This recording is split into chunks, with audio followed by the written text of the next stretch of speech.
Romanos, capítulo 6, versículo 1.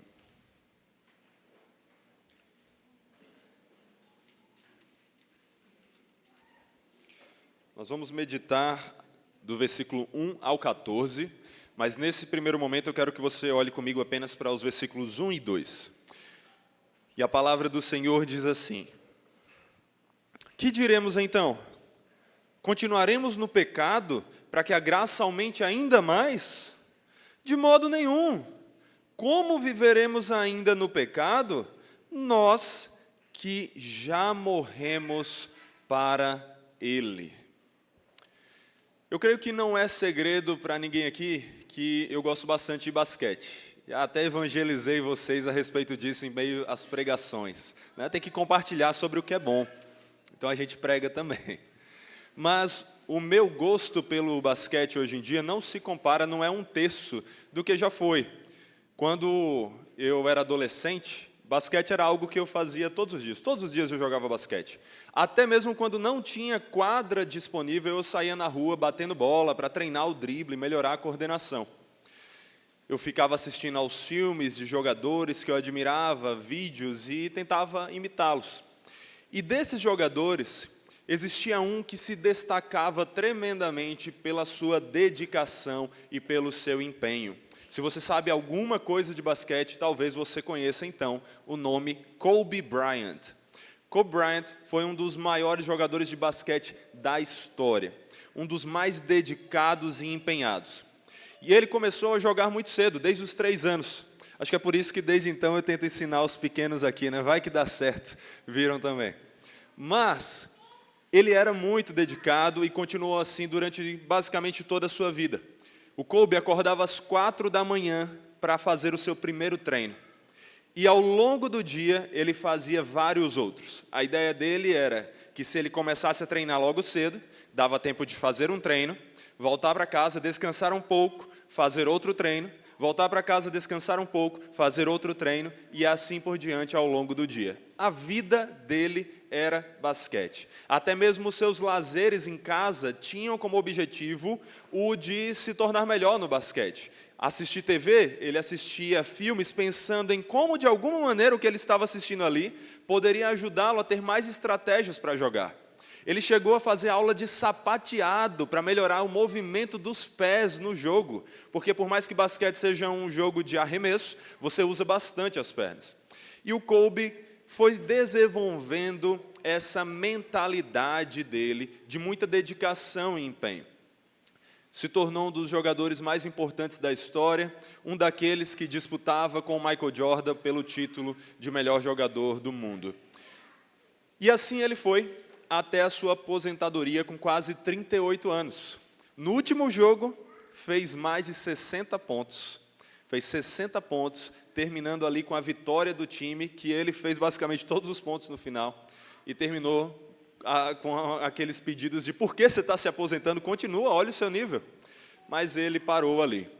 E não abandonou o basquete, ainda continuou se dedicando a falar sobre essa mentalidade, tentando treinar outros para que eles aprendessem e se dedicassem ao esporte de tal maneira. A vida dele foi basquete. E eu digo isso porque se ele jogou dos 3 aos 38 e depois se aposentou, Kobe Bryant só teve apenas mais 3 anos de vida, 3 anos e alguns meses.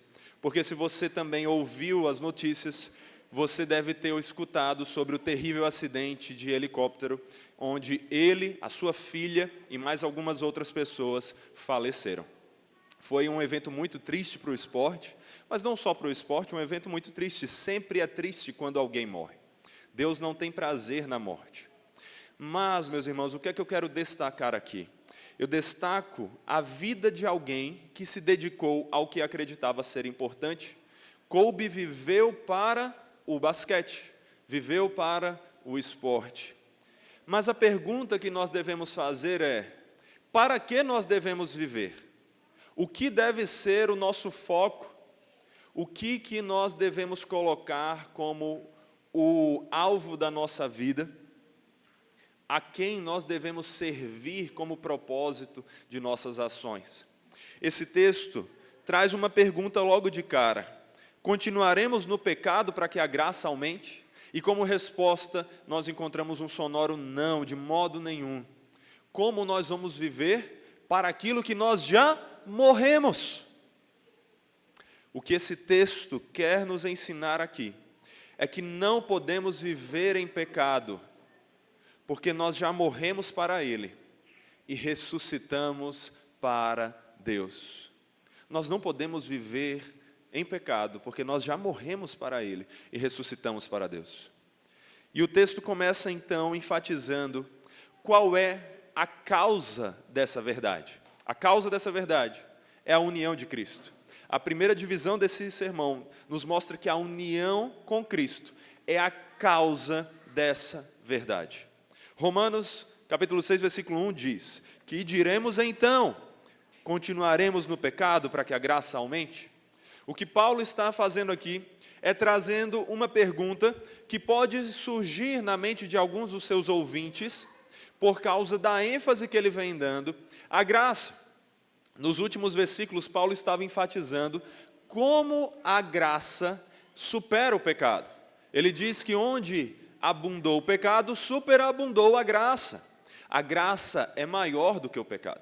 E aí, alguns poderiam então pensar, mas se é assim, Paulo, então não importa se eu peco ou não. E mais ainda, Paulo, se onde há pecado superabunda a graça, então vamos pecar para que a graça aumente. Paulo sabia que alguém poderia trazer esse tipo de pergunta. Então ele traz essa pergunta retórica para dar uma resposta importante sobre o assunto. Nesse capítulo, ele enfatiza muito o papel do pecado. Mas não só o papel do pecado, a sua contraparte, ele vai falar da importância da santidade, a importância do viver de acordo com a vontade de Deus. Pode parecer bobo ele levantar essa pergunta aqui sobre, vamos pecar para que a graça aumente? Mas na verdade, tanto na época dele como ainda hoje em dia, muitas pessoas argumentam isso, você sabia? Dizem, olha, se a salvação é pela graça, então tanto faz como a gente vive. Eu posso viver aqui em pecado, não vai importar. Eu posso mentir, Deus não liga porque é pela graça, minhas mentiras já foram pagas. Eu posso namorar com quem eu quiser, mesmo que não seja crente, porque não importa, a graça de Deus salva. Eu posso adulterar, por quê? Porque não importa, a graça salva. Eu posso odiar as pessoas, eu posso ser fofoqueiro, eu posso ser alguém que cria divisões, eu posso causar confusões, eu posso matar, não importa, a graça salva. Tem pessoas que acham que é isso que a graça ensina, mas é isso que a graça quer dizer? Quer dizer que porque somos salvos pela graça e não pelas nossas obras, podemos viver de qualquer maneira, sem nos importarmos com as nossas ações? A isso, Paulo responde com um de seus sonoros, de modo nenhum. De modo nenhum. Se você lê a epístola de Romanos de uma vez só, você vai ver quantas vezes essa expressão aparece na epístola. Paulo levanta perguntas que as pessoas podem trazer, e então ele responde, de modo nenhum. Inclusive, o que ele está fazendo aqui é muito semelhante ao que ele fez no capítulo 3, versículos 5 a 8. Lá no versículo 5 do capítulo 3 está escrito, mas, se a nossa injustiça evidencia a justiça de Deus, que diremos? Seria Deus injusto por aplicar a sua ira? Falo em termos humanos. É claro que não. Do contrário, como Deus julgará o mundo?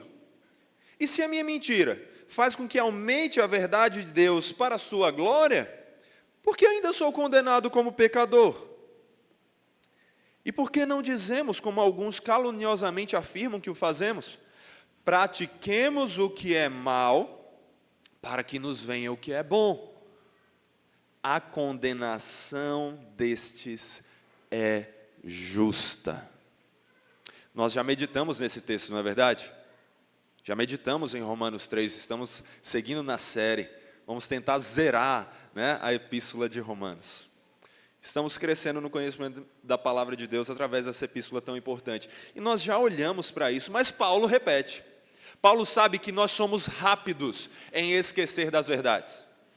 Ou ouvirmos uma verdade, mas não percebermos uma implicação dela em uma outra perspectiva. Então, de diversas perspectivas, ele enfatiza: sim, a graça é maior do que o pecado. A graça de Deus supera qualquer pecado. Não há nenhum pecado que não possa ser perdoado pela graça de Deus. Até a blasfêmia contra o Espírito, que Jesus vai dizer que não tem o perdão, não é um único pecado. Não é o falar o Espírito Santo é feio. Não é o desobedecer ao Senhor uma vez. A blasfêmia contra o Espírito é o pecado que não tem perdão, porque nada mais é do que dizer que aquilo que vem de Deus é do diabo. Portanto, é rejeitar o perdão que vem de Deus. Como você vai ser perdoado se você está rejeitando o perdão? E isso não é um ato único, mas contínuo. Só que quando nós falamos dos pecados como atos únicos, nenhum deles é maior do que a graça. A graça é suficiente para perdoar todos os nossos pecados. Mas isso não significa que devemos viver em pecado.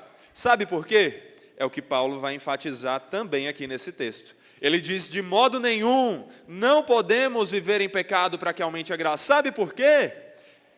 Ainda continua no versículo 2. Como viveremos ainda no pecado, nós que já morremos para ele?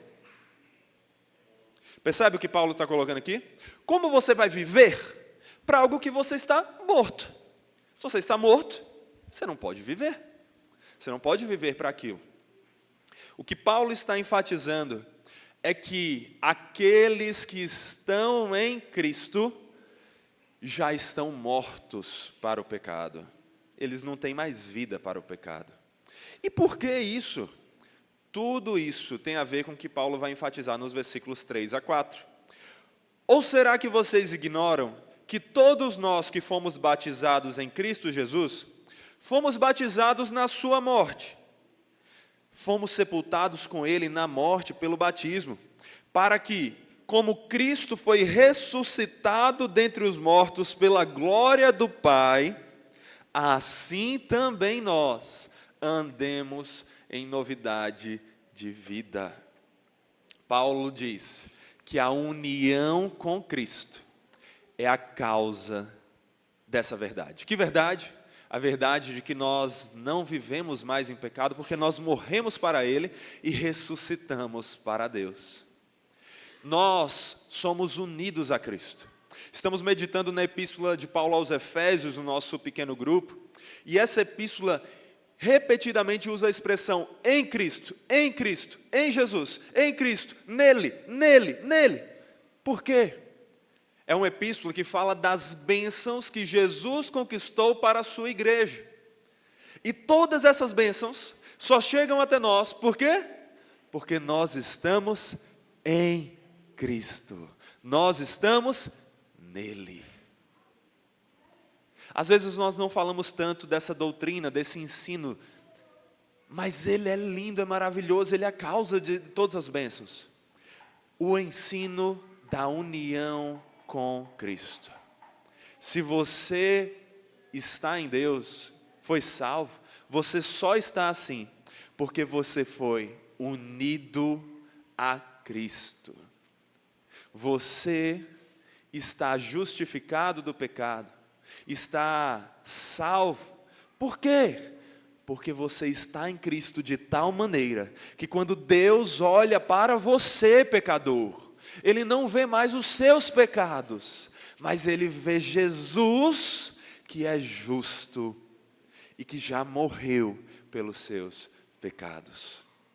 A união com Cristo é essa doutrina que diz que nós estamos tão ligados a Jesus, que todas as bênçãos que são dele, a adoção, o sermos filhos de Deus, a salvação, mesmo quando nós não merecemos, a justificação, a santidade, tudo isso só chega até nós, porque nós estamos conectados, ligados a Jesus.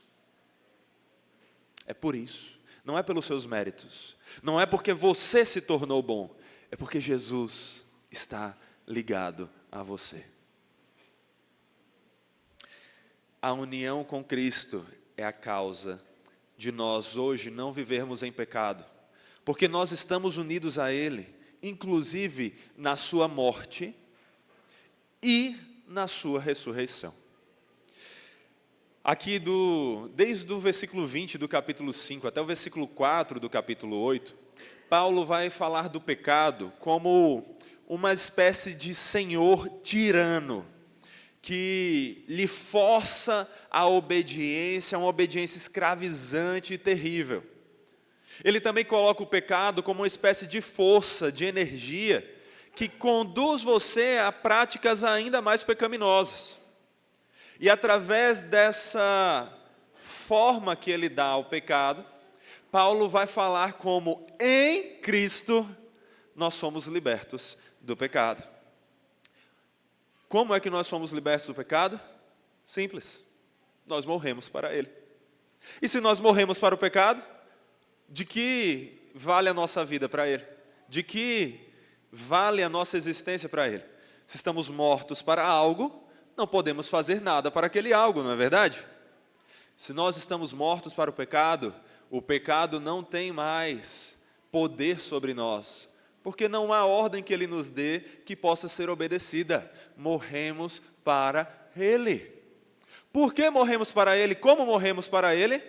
Porque Jesus morreu pelos nossos pecados. Na cruz, Jesus morreu pagando os pecados do seu povo. E nós estamos unidos a Cristo de tal maneira, que é como se naquela cruz, você, que só nasceu 2000 anos depois dela, estava lá, representado, conectado, visto como parte de Cristo, tendo seus pecados, todos eles, pagos graciosamente, sem que você merecesse. Qual é o salário do pecado? A morte. O que é que você merecia? Morrer. Mas porque você está ligado a Jesus de tal maneira, quando Jesus morreu, você recebeu o seu salário. Você morreu para o pecado. E a dívida que o pecado tinha para com você e você tinha para com o pecado foi quitada. Não há mais relacionamento entre você e o pecado, porque você morreu para ele. Essa é a importância da nossa morte para o pecado. Se nós não tivéssemos morrido para o pecado, ou melhor, se Jesus não tivesse morrido naquela cruz, jamais poderíamos ter sido perdoados e libertados da escravidão do pecado. Mas a bênção não para aí, porque a nossa união com Jesus não vai até a sua morte. Ela supera a morte, assim como a graça supera o pecado. E assim como Jesus morreu, mas não permaneceu morto, ressuscitou, nós estamos ligados a Ele de tal maneira que nós também ressuscitamos com Ele. Morremos para o pecado quando Cristo morreu. Mas assim como Cristo ressuscitou para uma nova vida com Deus, nós ressuscitamos para uma vida plena e nova com o nosso Deus. Esse é o papel da ressurreição. É por isso que quando nós falamos do papel da cruz, nós reconhecemos que ela é fundamental para a fé cristã. A palavra diz isso. Mas quando nós carregamos um símbolo da cruz, nós não deixamos o Cristo crucificado. Sabe por quê? Jesus morreu? Sim, mas ele não permaneceu morto. Ele ressuscitou. A cruz está vazia, porque nem a morte pôde vencer o autor da vida. Como disse o príncipe dos puritanos, John Owen, no título do seu livro, a morte morreu quando matou Jesus. Ou como ele coloca, a morte da morte na morte de Cristo.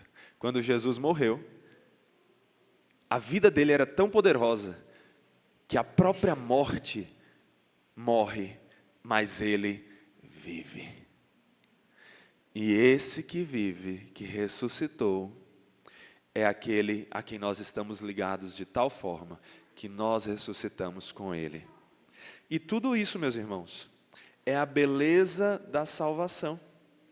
Ao invés de pecarmos, mais ainda porque somos salvos pela graça e não pelas nossas obras, aquele que verdadeiramente foi alcançado pela graça e entende o Evangelho, É alguém que sabe que não pode mais viver em pecado porque morreu para o pecado. E se está morto para o pecado, não tem mais como agir em obediência a Ele.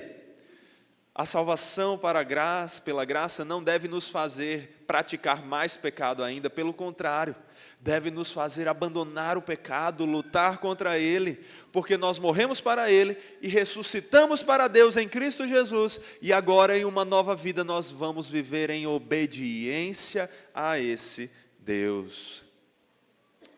Sabe por quê? Porque pela graça somos unidos a Cristo, e essa união com Cristo, ela é tanto em sua morte para o pecado, como em sua ressurreição para uma vida de obediência. E tudo isso é simbolizado pelo batismo. Semana passada nós tivemos um batismo aqui, tivemos 3 batismos. Eu não coloquei esse texto, que até parecia que estava tudo se casando, né? Olha, o próximo texto da série fala sobre batismo, mas a pregação do dia de batismo acaba tendo que ser mais curta. Essa aqui, como vocês estão vendo, ainda no versículo 4, é mais longa. Então continue com alegria, sem pressa de terminar ouvindo a palavra de Deus. Mas, o que o batismo nos ensina? Nós aprendemos bastante semana passada, e podemos enfatizar de novo aqui. O batismo aponta para essa união com Jesus, de tal forma que nós somos unidos a Ele em sua morte e ressurreição. Quando nós mergulhamos, é como se nós estivéssemos simbolizando a nossa entrada no túmulo, a nossa morte. Mas quando saímos das águas, é como se nós estivéssemos simbolizando a nossa saída do túmulo, a nossa ressurreição. Nós morremos para o pecado, porque Jesus morreu pelos nossos pecados. Mas nós ressuscitamos para Deus, porque Jesus venceu a morte e ressuscitou. E Ele intercede por nós, e nós estamos unidos a Ele, de uma maneira que Ele nos conduz a uma nova vida, e a uma vida de obediência e santidade. O batismo tem todo esse significado rico. É por isso que o batismo é para os que creem, porque são os que creem que experimentam essa regeneração, essa nova vida e todo o significado que o batismo aponta. Colossenses 2, versículos 12 a 13 diz: tendo sido sepultados juntamente com Ele no batismo. Não falei? Sepultados? Sepultados juntamente com Ele no batismo, no qual vocês também foram ressuscitados por meio da fé no poder de Deus, que o ressuscitou dentre os mortos. E quando vocês estavam mortos nos seus pecados e na incircuncisão da carne, Ele lhes deu vida juntamente com Cristo, perdoando todos os nossos pecados. Como foi que Ele nos deu vida? Juntamente com Cristo. Tudo acontece por causa da nossa união com Cristo. E essa união com Cristo nos dá o perdão de todos os nossos pecados. Mas não é um perdão que nos motiva a pecar mais. É um perdão que traz uma transformação na nossa mente e nos faz agora viver em novidade de vida, em obediência. Por isso, Paulo ainda enfatiza no versículo 5. Porque se fomos unidos com Ele, com Jesus, na semelhança da sua morte, certamente o seremos também na semelhança da sua ressurreição. Assim como uma coisa é certa, a outra também é. Assim como Cristo morreu e ressuscitou, nós morremos e ressuscitamos. E como isso exatamente é feito? O versículo 6 explica. Sabendo isto, que a nossa velha natureza foi crucificada com Ele, para que o corpo do pecado seja destruído e não sejamos mais escravos do pecado. Assim como Cristo foi crucificado, o nosso corpo do pecado também foi. Mas entenda, esse texto não traz uma visão negativa do corpo físico, como se a santidade implicasse nós agora destruirmos o nosso corpo físico, ele não valesse a pena, nós não tivéssemos que cuidar dele. Nós oramos, inclusive, agora há pouco e falamos da importância da área física, do nos exercitarmos, nos alimentarmos, dormirmos bem, cuidando do corpo que Deus nos deu, não por vaidade, mas para que usemos esse corpo que foi feito por Ele, para a glória dEle. A Bíblia fala que Deus que criou o corpo, ele não foi um acidente que veio à existência pelo pecado. Essa é uma visão platônica da matéria, como a matéria sendo ruim e o espírito bom. O cristianismo não é assim. Apesar de que, infelizmente, muitos que se dizem cristãos absorveram essa visão. Mas esse neoplatonismo, essa visão do cristianismo que absorve as ideias de Platão, da matéria ruim, ela é errada. A matéria é a bênção de Deus, inclusive o corpo um dia será ressuscitado, glorificado, e nós viveremos com corpos físicos para sempre. Assim como o nosso Senhor Jesus, que ressuscitou em corpo e subiu aos céus, com o corpo voltará com o corpo para viver conosco eternamente. O corpo não é ruim. Então, qual é esse corpo do pecado que ele está colocando aqui? Como diz a Bíblia de Estudo da Fé Reformada, a união com Cristo em sua morte não destrói o corpo em si, mas põe fim ao papel do corpo como instrumento inevitável do pecado, ao destruir o domínio do pecado sobre o corpo. Agora, os corpos dos cristãos estão dedicados a Cristo e produzem fruto santo em seu serviço. Já não estamos mais escravizados ao pecado, visto que a existência corporal dominada pelos desejos pecaminosos deu lugar a uma existência corporal dominada pela paixão, pela justiça e pela santidade por meio da presença do Espírito Santo.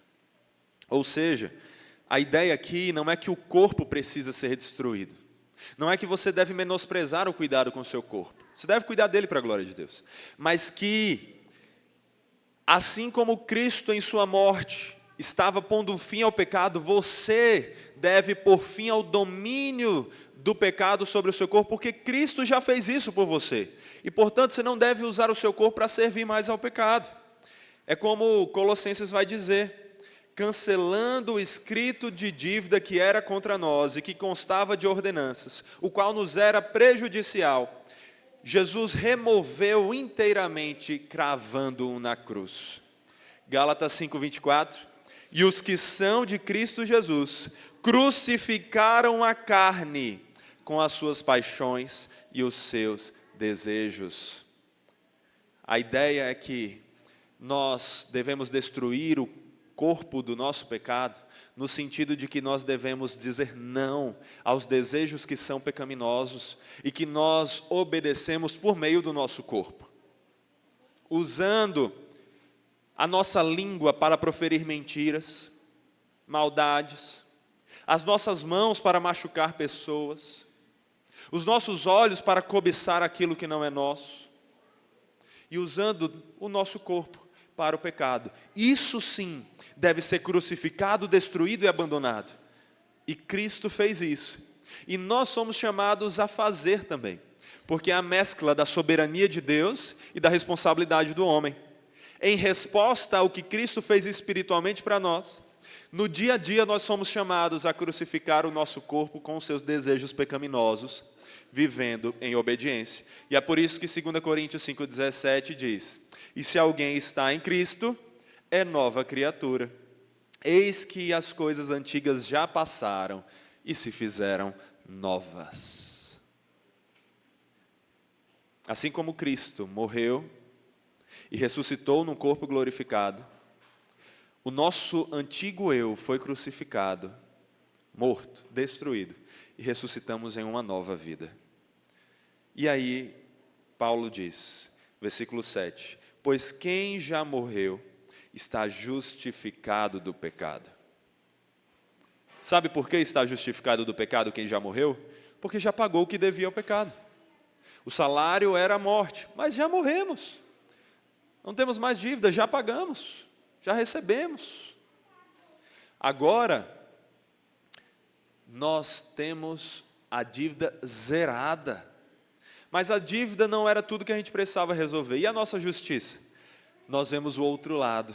Porque a morte de Cristo não é a única coisa que nos salva. Ela é a parte do que nos salva. Porque ela anula, ela acaba com os nossos pecados. Mas a vida de Cristo, que cumpriu toda a lei em nosso lugar, e que ressuscitou e eternamente intercede por nós, é o que nos garante a justificação.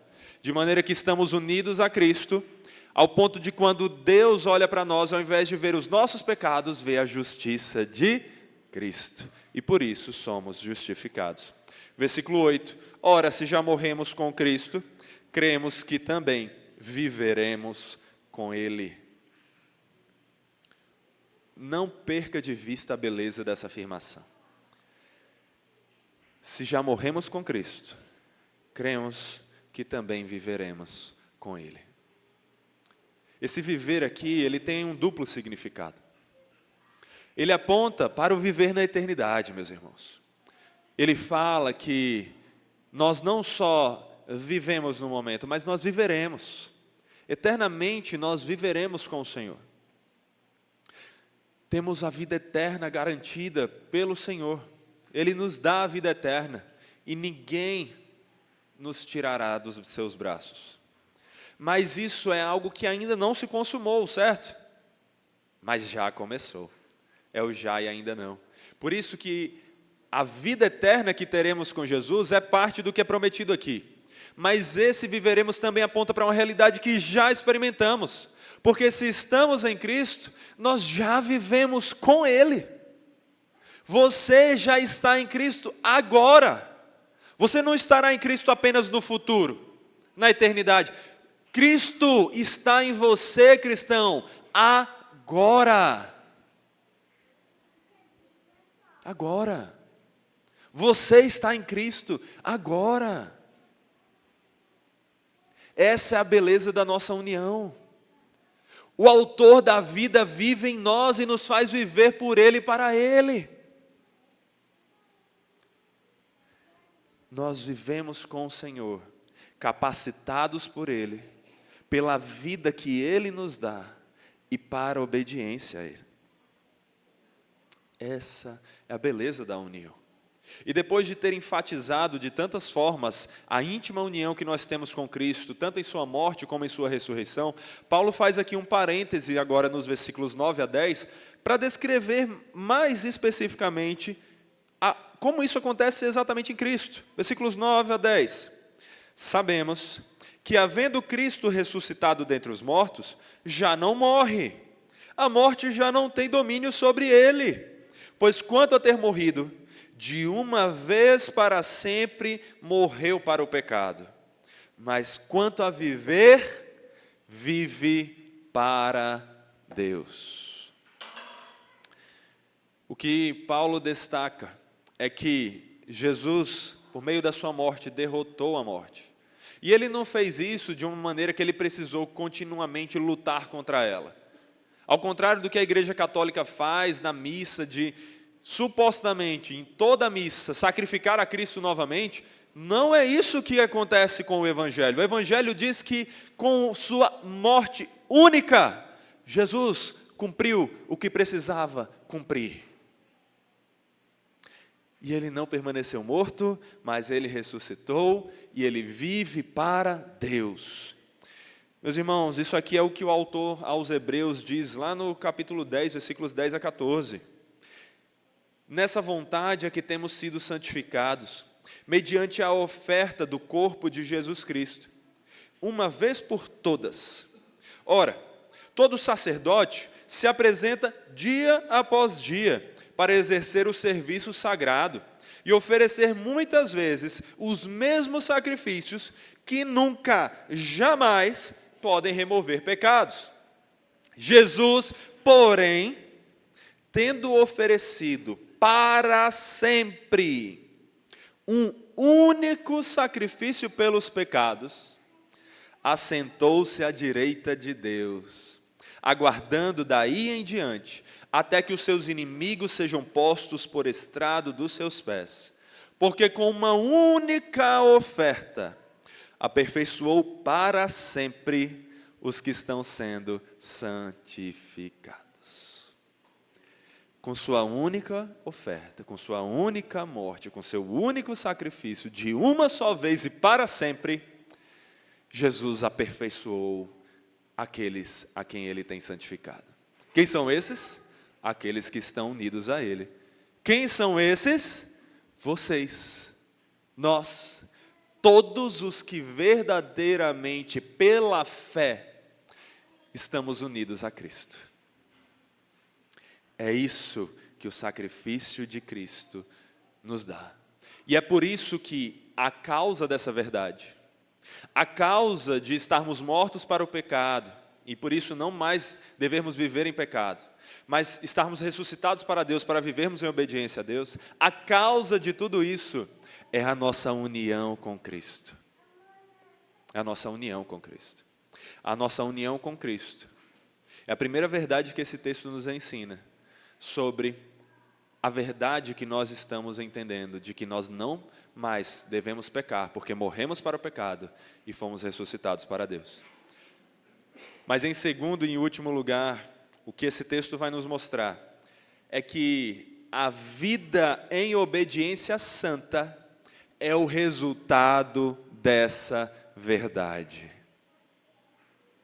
A vida em obediência santa, meus irmãos, é o resultado dessa verdade. Da verdade que não mais devemos praticar o pecado, porque morremos para ele e ressuscitamos para Deus. Os versículos 11 a 13 nos mostram sobre isso. Após descrever tão bem a nossa união com Cristo em sua morte e ressurreição, agora Paulo enfatiza ainda mais as consequências dela, dizendo no versículo 11: assim também vocês considerem-se mortos para o pecado, mas vivos para Deus em Cristo Jesus. Assim como é com Cristo, assim é conosco. Estamos tão unidos a Cristo, que assim como Ele morreu para o pecado e ressuscitou para Deus, nós também devemos nos considerar mortos para o pecado e vivos para Deus. Você percebe que aqui há uma mudança no estado que nós tínhamos anteriormente? Perceba essa riqueza comigo aqui. Hoje nós estamos mortos para o pecado e vivos para Deus. Mas antes nós estávamos mortos para Deus e vivos para o pecado. Estávamos mortos em nossos pecados. Éramos escravos do pecado. E estávamos mortos para Deus. Não podíamos nos aproximar do Senhor, não tínhamos capacidade. Porque como a palavra mesmo diz, o homem natural não consegue compreender as coisas do Espírito de Deus. Porque ele está morto. Tudo que o homem sem Cristo faz é servir ao pecado, é viver para o pecado. Ele está vivo para o pecado, mas ele está morto para Deus. E não tem coisa pior do que essa. Vivo para o Senhor tirano e morto para o bondoso Pai Celeste. Esse era o nosso estado. Mas tudo isso mudou por causa de um nome: Jesus. Jesus é o marco da mudança da nossa vida. Porque se antes estávamos mortos para Deus e vivos para o pecado, agora em Jesus estamos unidos a Ele de maneira que nós morremos para o pecado e estamos vivos para Deus. Quem está morto não pode fazer nada, não é verdade? O morto não age, não fala, não faz nada. É assim que nós devemos nos considerar para o pecado. Inúteis. O pecado fala, o pecado nos chama, e a gente não responde. A gente não diz nem não, porque o morto não diz nem não. O não ele não consegue falar, está morto, ele não fala. A gente simplesmente não se importa com o pecado, porque o pecado não tem mais domínio sobre nós. É assim que nós devemos nos considerar para o pecado. É assim. Mas em compensação, quando nós olhamos para Deus e a sua beleza, por meio da fé em Jesus, aquele que é a expressão exata do ser de Deus, nós devemos nos considerar muito vivos. Vivos para Deus em Cristo Jesus. Vivos para Deus em Cristo Jesus.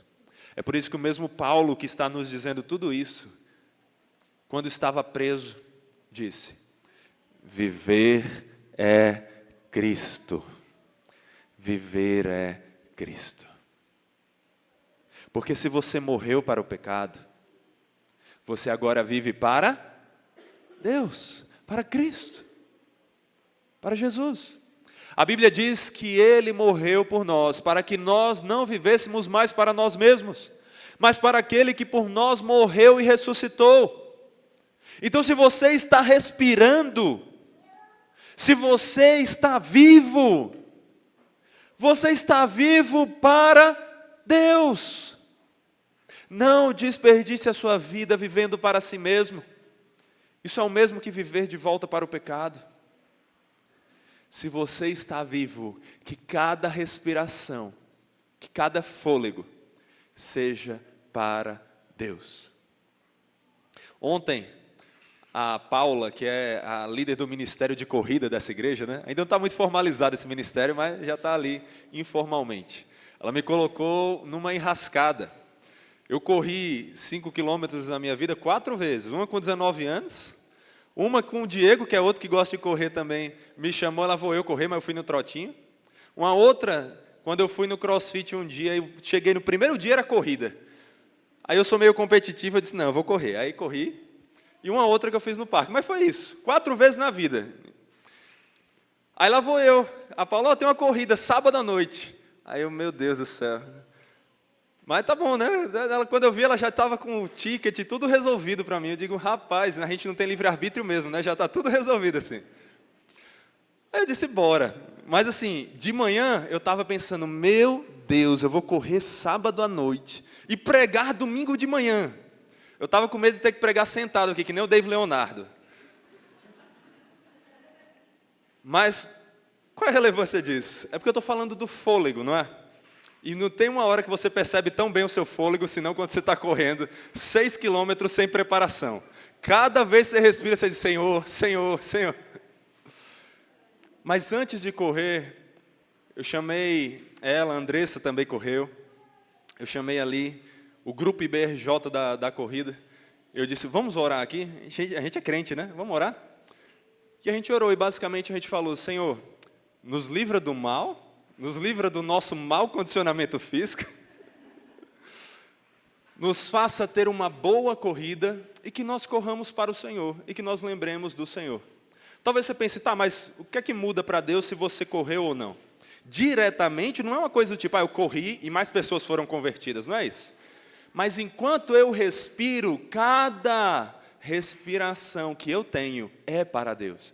É na corrida, ou é no comer, ou no beber, ou em qualquer outra coisa, é para Deus. Então, que você entenda a verdade desse texto, que você se considere morto para o pecado.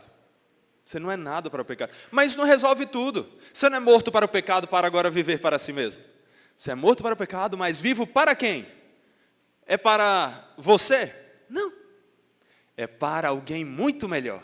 É para Deus. Então pare de respirar para você. Respire para Deus. Viva para Deus. Glorifique a Deus em tudo que você fizer. Tome decisões pensando em como aquilo glorifica a Deus. Acorde pensando, eu vou acordar essa hora para a glória de Deus. Porque isso vai me ajudar a ser mais útil para Deus ou servir mais as pessoas para Deus de alguma maneira. Eu vou comer isso para Deus. Desfrutando do prazer dessa comida, ou tentando comer algo saudável, porque eu quero glorificar a Deus. Eu vou trabalhar para Deus, não é para conquistar o salário e sustentar no mês. A gente não está sobrevivendo, a gente está vivendo para Deus.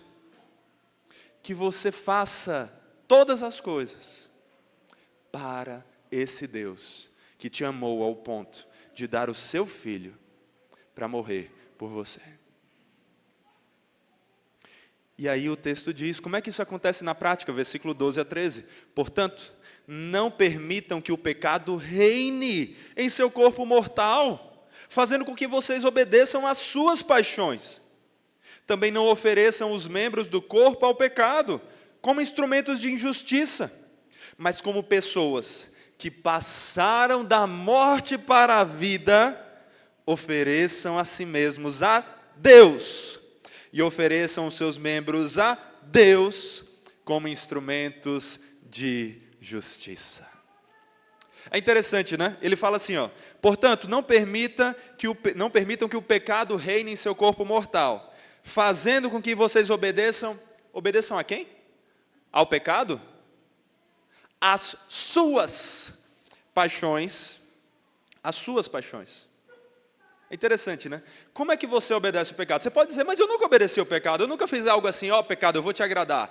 Eu fazia o que eu queria. Pois é isso que o texto está dizendo. Quando você faz o que as suas paixões mandam, você está obedecendo ao pecado. Você está deixando de obedecer àquele que verdadeiramente é rei. Por isso que diz, olha, não deixe que o pecado reine, porque ele não é rei. Quem é o único rei soberano? Jesus, o Rei dos reis, o Senhor dos senhores, o Rei da glória, o Rei dos céus. Quando você deixa que suas paixões reinem, você está idolatrando a si mesmo, aos seus desejos, quebrando o primeiro mandamento e pecando contra o Senhor. Mas quando você entende de quem verdadeiramente é o trono da vida, e você se prostra aos pés desse trono, ao invés de ir no trono, você está vivendo da maneira correta. Por isso, não ofereçam os membros do seu corpo ao pecado. Não use o seu corpo, seus braços, sua língua, tudo que você é, para o pecado. Pelo contrário, o que é que você deve fazer? Ao invés de usar esses membros como um instrumento de injustiça, que você ofereça o seu corpo, a sua vida, para Deus, e os membros do seu corpo como instrumentos de justiça para Deus. Você já assistiu aqueles testemunhos de conversão que tem em algumas igrejas? Ao invés de abrir para pregar em Romanos ou em qualquer outro texto. Meus irmãos, hoje não vamos ter pregação, vamos ter um testemunho aqui. Aí lá vem o irmão para trazer o testemunho. E geralmente o testemunho, tem coisas bonitas, mas geralmente ele é mais ou menos assim. Olha, antes a minha vida era terrível. Eu vivia em obediência ao pecado. Eu usava drogas e não tinha ninguém no bairro que usava mais drogas do que eu. Eu fazia as drogas, usava as drogas, vendia as drogas e era o que mais usava drogas. Quando era para pegar mulher, rapaz, ninguém pegava mais mulher do que eu. Eu era terrível, porque eu tinha lábia e eu era bom. E aí até fala com um sorriso nessas horas, né? E aí eu fazia, eu pegava mulher e tal. E quando é bandido, o bandido que se converteu, rapaz, eu matei, eu roubava. Olha, ninguém fazia pior do que eu. Mas pela graça de Deus, hoje eu fui convertido. E o que você faz, meu irmão? Eu sento no culto e fico ouvindo a palavra e depois vou para casa, viver como se Deus não existisse. Muitas vezes é assim. Quando se fala do que as pessoas faziam para o pecado, em serviço ao pecado, era uma vida de dedicação e de empenho assim tremenda, digna do empenho do Kobe Bryant para o basquete. Mas quando se fala da dedicação para Deus, não vai dar hoje, está frio. Não vai dar hoje, está difícil, é longe. Não vai dar hoje, é complicado de chegar lá. Não vai dar hoje, eu não sabia que ia acontecer. A gente faz pouco. Parece que a Deus, ao pecado, a gente dava um jeito, a gente fazia uma manobra e ia lá. Mas para Deus é assim: Senhor, eu estou indo daqui para lá. Se o que o Senhor quiser que eu faça está aqui no meio do caminho, pode contar comigo, Senhor. Eu já estou indo para lá mesmo, já faz parte da minha vontade. Mas se muda um pouquinho a vontade, se o Senhor diz assim, vá um pouquinho para o lado, não, Senhor, é muito longe, muito difícil. Tem que abaixar para pegar, tem que levantar para pegar, tem que correr para pegar. É muito difícil. O que Deus nos chama a fazer é, ainda mais do que nós oferecemos o nosso corpo e os nossos membros ao pecado, que nós ofereçamos tudo o que nós somos, sem desculpas, sem preguiça, sem é difícil, sem tem essa barreira, sem eu estou cansado, sem eu estou doente, sem eu estou com dificuldade, sem eu estou sem dinheiro. Faça para Deus. Deus não poupou o próprio filho por amor a você, e você tem preguiça de fazer as coisas para Ele. A salvação não é pelo quanto você vai se sacrificar. O sacrifício de Cristo foi o suficiente. Mas se você foi alcançado pelo amor de Deus nesse sacrifício, você apresenta a sua vida como um sacrifício para esse Deus. Você não se poupa, você não fica cansado. Quando você está cansado, você vai lá e faz pelas forças de Deus. A gente vai correr e está lá morto, mas termina a corrida. Agora, quando é para levantar de manhã para ir para a igreja, chegar no horário, quando é para ler a Bíblia, a gente não faz. A gente se cansa. Está difícil. Faz sentido isso? Faz sentido? Não. Não faz. Não faz. Assim como você viveu para o pecado, morra para o pecado, mas viva ainda mais para Deus.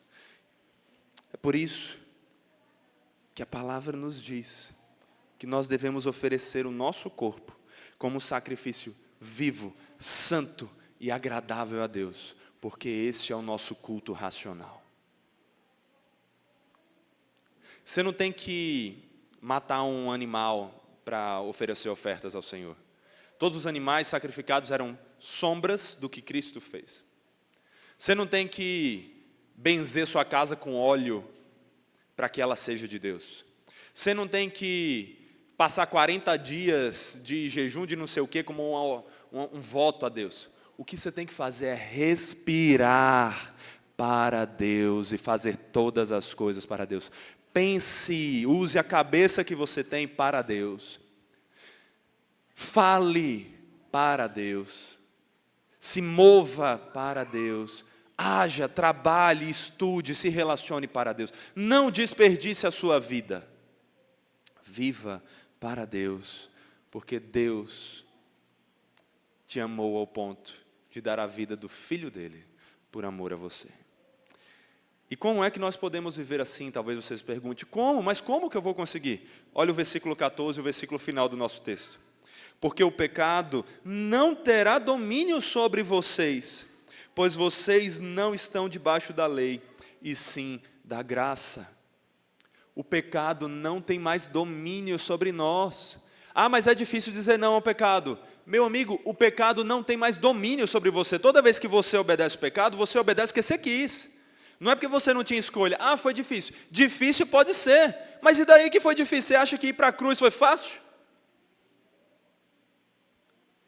E daí que foi difícil. Quando tiver difícil de seguir a Deus, diga, Senhor, muito obrigado pela oportunidade de passar por um momento difícil para te seguir, para que eu veja que eu te amo, ao ponto de ser capacitado pelo Senhor a seguir, mesmo quando é difícil. Sirva no difícil, glorifique a Deus no difícil. Ah, em meio às perseguições, Jesus diz, bem-aventurados aqueles que são perseguidos por causa da justiça. Bem-aventurados. A gente só reclama, e eu falo por mim também. Essa pregação é para vocês e é para mim, é para todos nós, é a palavra. Nós devemos nos lembrar disso. E quando eu esquecer, eu que estou pregando aqui para vocês hoje, que você venha até mim e me lembre. E quando eu ver você esquecendo, eu vou lembrar. E quando você vê o seu irmão esquecendo, lembre. E que você lembre que nós não estamos debaixo da lei. Não no sentido de que temos que cumprir a lei para a nossa salvação. Não. A lei já foi cumprida em nosso lugar. Hoje nós estamos debaixo da graça para a salvação. É pela graça que nós somos salvos. Isso, claro, que não significa que eu vou viver de qualquer maneira, senão Paulo estaria contradizendo tudo o que ele disse até agora, inclusive os versículos iniciais. Viveremos no pecado para que aumente a graça? Não. Só que isso tem a ver com o que ele vai dizer mais na frente na epístola. Versículos 8 a 10 de Romanos 13.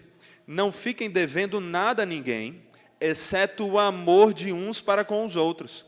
Pois quem ama o próximo, cumpre a lei. Pois esses mandamentos... Olha os mandamentos, estão valendo. Não cometa adultério, não mate, não furte, não cobice. E qualquer outro mandamento que houver, todos se resumem nesta palavra. Ame o seu próximo como você ama a si mesmo. O amor não pratica o mal contra o próximo. Portanto, o cumprimento da lei é o amor. Hoje, não estamos debaixo da lei no sentido de que temos que cumprir a lei para sermos salvos. Estamos debaixo da graça, mas a graça é amorosa. A graça nos leva para os braços daquele Deus que é amor. E esse Deus que é amor nos ama de tal maneira que o amor dele superabunda em nós. Nós não podemos contê-lo. E então esse amor transborda para amor a outras pessoas. E amando as outras pessoas, como é que nós amamos? Segundo a nossa sabedoria? Segundo o mundo nessa sociedade deturpada diz que amar é? Não. Amamos em conformidade com a vontade do Deus que é amor e que diz o que é a verdade e o que é certo. Amamos cumprindo os mandamentos. Por isso que Jesus diz, aquele que me ama, guarda os meus mandamentos. Mas não para a salvação, e sim em resposta ao amor que nos salva. Então que você viva assim. Que você viva pela graça de Deus, em obediência, dizendo não ao pecado, e sim a Deus. E como é que você faz isso? Você olha e fala, mas é difícil, mas deixa eu dizer, você só está morto para o pecado e vivo para Deus por causa de quem? Jesus, não é? Porque você está em Jesus, não é? Olha o que o próprio Jesus diz, João 15, 4 e 5, permaneçam em mim. Permaneçam em quem? Nele. Olha de novo a conexão, olha como é a mesma linguagem do estar unido a Cristo. Permaneçam em mim e eu permanecerei em vocês. Como não pode o ramo produzir fruto de si mesmo, se não permanecer na videira, assim nem vós podeis dar fruto, se não permanecerdes em mim. Eu sou a videira e vós os ramos. Quem permanece em mim e eu nele, esse dá muito fruto, porque sem mim nada podeis fazer. Está difícil obedecer a Deus? Então é hora de você buscar mais ainda Deus. Porque quanto mais cheio de Deus, quanto mais intimamente ligado a Jesus você estiver, mais você vai ter forças para fazer, para obedecer, para dizer sim a Ele e não ao pecado.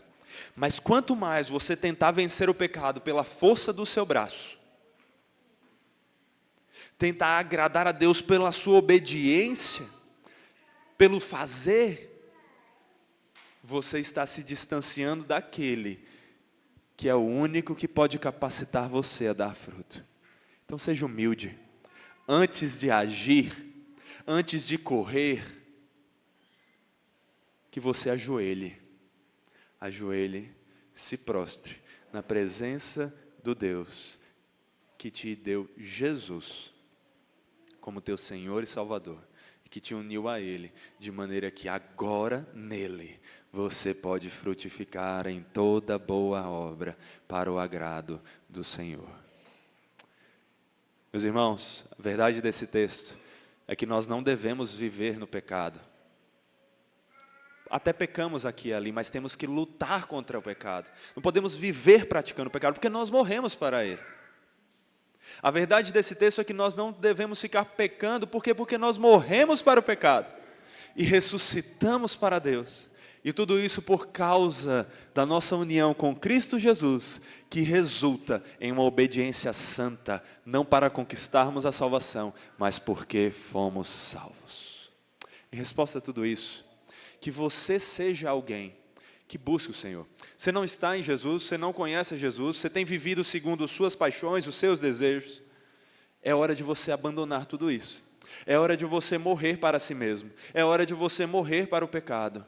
Porque quem quiser guardar a vida, a perderá. É isso que Jesus disse. Mas quem perder a vida por causa dele, esse a ganhará. Então morra para si mesmo. Diga não às suas vontades. Diga não aos seus desejos quando eles são pecaminosos. E diga sim àquilo que agrada a Deus.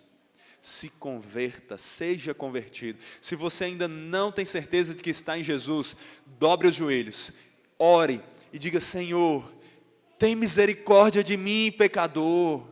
O que eu mereço é a condenação, mas tem misericórdia de mim. E que pelo teu lavar do Espírito Santo, que pela união com Cristo, eu experimente das bênçãos da tua salvação.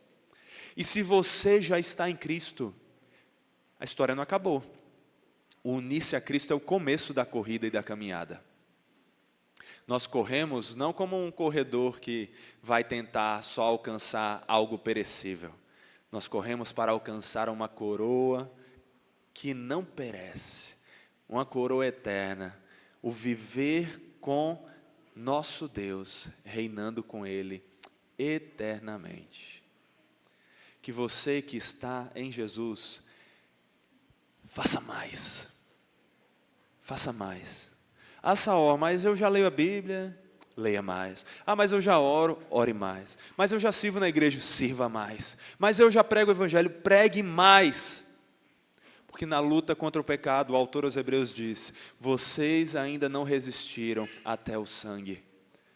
Se você ainda não está sangrando, se o seu sangue não acabou, é porque você tem que continuar vivendo para Deus.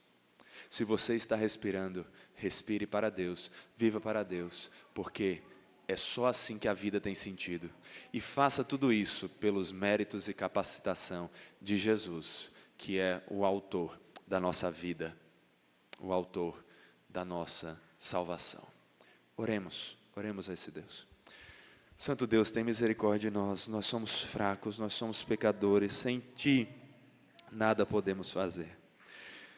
Mas Te louvamos porque pelo presente da fé, nós cremos ainda que com nossa pequena fé, e sabemos que por meio dela somos unidos a Jesus Cristo, nosso Senhor e Salvador, de tal maneira que já estamos mortos para o pecado e a condenação que vem dele, e vivos para o Senhor por meio de Jesus Cristo que morreu e ressuscitou, e que agora, por causa de Cristo, unidos a Ele, que nós frutifiquemos em toda boa obra, guiados pelo Teu Santo Espírito, Senhor. Que aqueles que estão acomodados aqui, que têm andado preguiçosos, cheios de desculpas, que olham e dizem: está tarde, está cedo, está difícil, estou cansado, vai dar trabalho, que todos nós lembremos que não há desculpa para nos pouparmos no serviço ao Senhor, porque temos que servir até a última gota de sangue. Coloque em nós esse pensamento de guerrilha, de vivermos com empenho, com dedicação. Senhor, que sejamos uma igreja dedicada, uma igreja que se sacrifica por amor a Ti, que não poupa as forças, que se não sabe algo para pregar a Tua palavra, busca aprender, mesmo a altas horas, mesmo cansado. Que se não sabe como falar do Teu Evangelho, aprende. Que se está com dificuldade de agir, vai lá e faz pelas Tuas forças. Porque quando somos fracos, em Ti somos fortes. Que assim sejamos, Senhor. Livre essa igreja da nossa preguiça. Senhor, tem misericórdia, o Senhor nos manda insistir, então insistimos aqui. Nos livre de nós mesmos e da nossa preguiça. Acorde as pessoas aqui hoje. Que hoje seja um momento de despertar, Senhor. E que quem está se dedicando e servindo, faça ainda mais. E que aqueles que têm feito pouco, acordem e façam mais, por amor a Ti, capacitados pelo Senhor, fazendo tudo em todas as áreas da vida, para a Tua glória. Não nos deixe nos poupar, que nós vivamos apresentando a nossa vida como um sacrifício vivo, santo e agradável ao Senhor, como não apenas ouvintes, mas praticantes da Tua palavra. É o que nós Te pedimos e agradecemos em nome de Jesus. Amém. Amém.